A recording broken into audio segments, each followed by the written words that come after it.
I stole this from the future through the hyperstitious power of speculative scheming.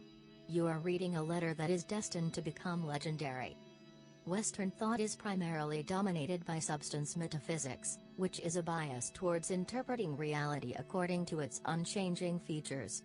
This bias is associated with a desire for permanence, or evaluation of things according to their permanence. In contrast, process metaphysics identifies change and development as the nature of all things. Buddhism is very processist, with impermanence being one of the three marks of existence.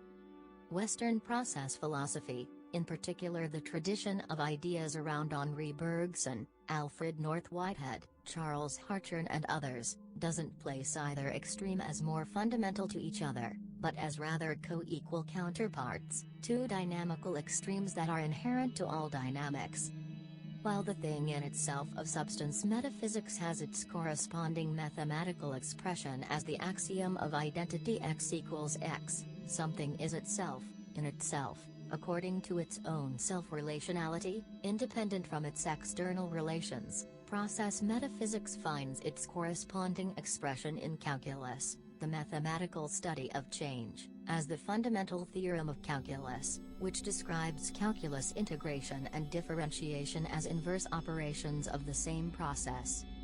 A calculus derivative measures sensitivity to instantaneous change, and can calculate such quantities as velocity and acceleration. A calculus integral measures sensitivity to cumulative change, and can calculate such quantities as area.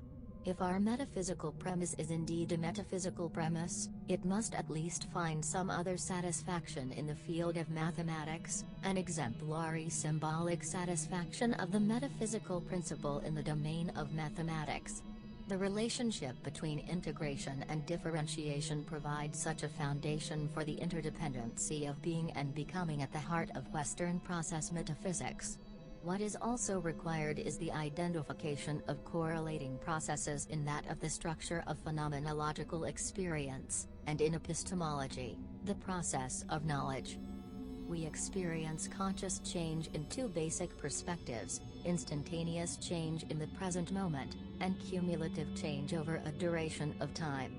There are two fundamental modes of consciousness: present-mindedness and temporal-mindedness. Present-mindedness is what is cultivated by practices such as mindfulness and Zen meditation, conscious intentful sensitivity to change in the immediately encountered, ever-changing present moment.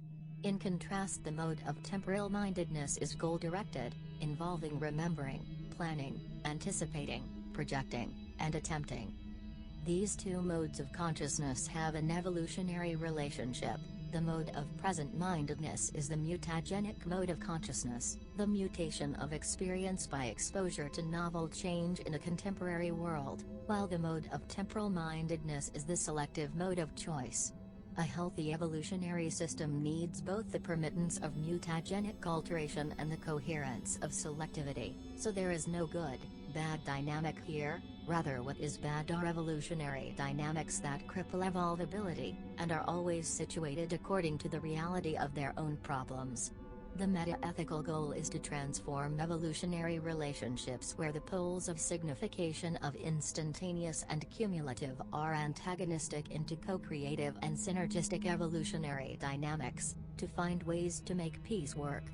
The goal is the ultimate good of civilization, harmony between one's self and the organic system that incorporates them.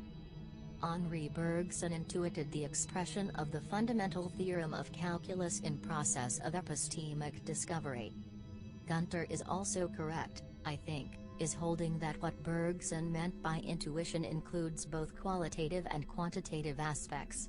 I take it as established that, for Bergson, calculus is more than just a handy metaphor or analogy, but rather, he indeed aimed at framing an approach to the organicist world hypothesis that employs the calculus as its actual method of discovery, that is, differentiation, and explanation, that is, integration, and that every discovery is the inverse of an explanation and every explanation the derivative of a discovery.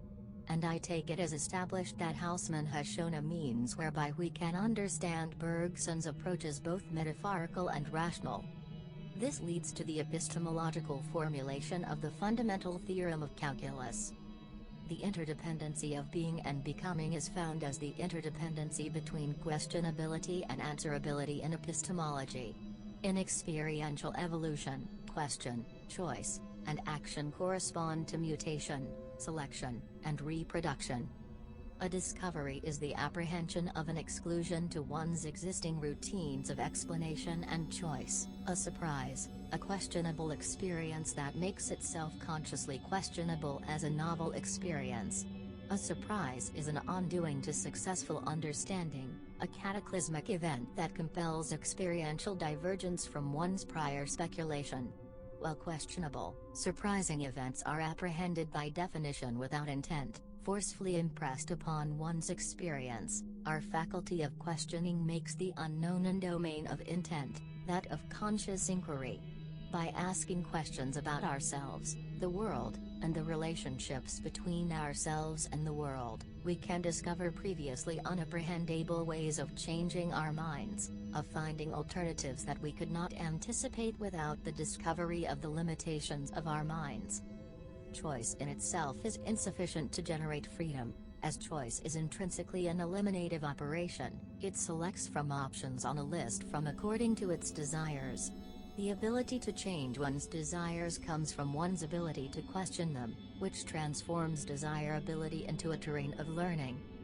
This comic describes a very similar view, framed as a conversation between a question collector and answer collector. What's the main condition to sustain infinite potential such as ours, if not a big question mark always out of our reach? The big carrot that always keeps us on the move. Always becoming, never complete. The question mark is a holy symbol in the 23rd century, a symbol of conscious awareness, wonder, and potentiality, the evolutionary extension of the primordial eros of the universe. What makes the framework I have described relevant and necessary? The possibility of an evolutionary event in human society and culture, an explosion of creative novelty, or a mimetic singularity. If such a possibility becomes a reality, this letter will indeed become legendary for having forecasted it. The ultimate domain of conflict is to be found in philosophy and metaphysics as conflict between interpretive schemes of interpreting and responding to reality, systems of manipulating and being manipulated by ideas. The meme wars are inevitably turning increasingly into philosophy wars. The fundamental metaphysical conflict is about the relationship between being and becoming, and is resolved with accurate and effective information about the nature of their relationship. In this way, a doomsday device can be dismantled before the process of its creation can be completed. We're talking about the true end of history here, after all. Implications are absolutely eschatological.